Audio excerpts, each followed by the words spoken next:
The reason we test at Arjeplog is because it's so extreme. It's just south of the Arctic Circle. It can get to -40.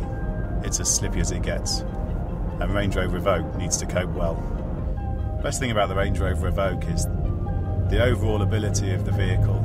To me, it is the complete vehicle. It'll tackle any obstacle you put in front of it with Range Rover prowess and cutting-edge technology that's second to none. The surface under the wheels is a mixture of packed snow, polished ice, some deep ruts, and some elements are very steep. And this vehicle takes it all in its stride without missing a beat.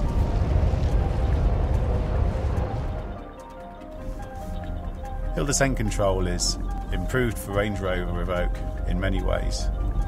The first is an improvement in refinement and target acceleration, which means that hill descent control is now incredibly smooth under every single circumstance.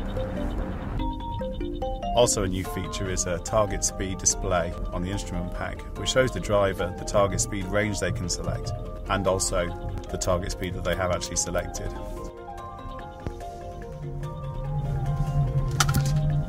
Brake very good and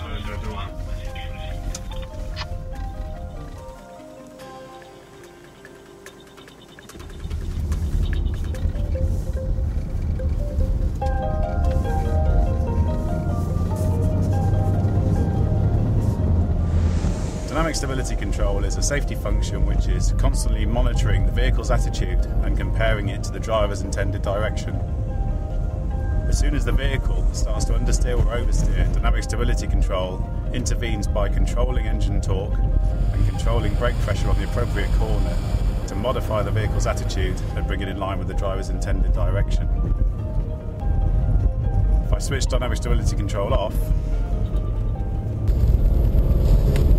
it's very easy to get the car into an oversteer situation or an understeer situation. The driver has to work much harder to follow the intended path.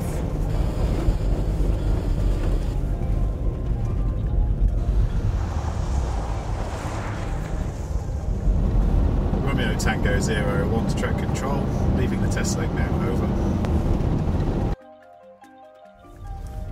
The surface we're approaching now is the worst case test for traction control system on any vehicle. It's a 28% steep slope with a split mu surface. This is a heated tarmac side on the left-hand side of the vehicle and a polished ice side on the right-hand side of the vehicle. The traction control system ensures that we target the optimum engine torque for pulling away the slope, and also that the wheel spin on the right-hand side of the vehicle, where the wheels have no grip, are transferred across the axle to the wheels with most grip, and the car ascends the slope.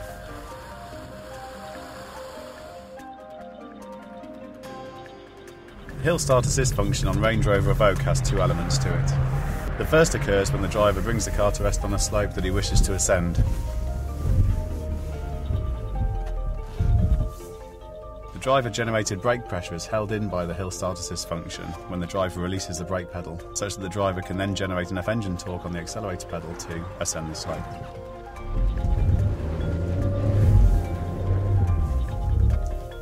The second function is a safety feature that stops the vehicle from careering out of control down a slope.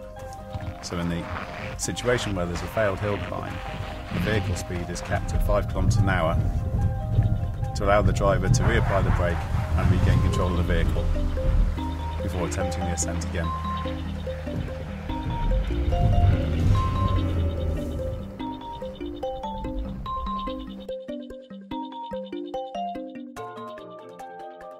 The Range Rover Evoque's appeal is there for everyone to see.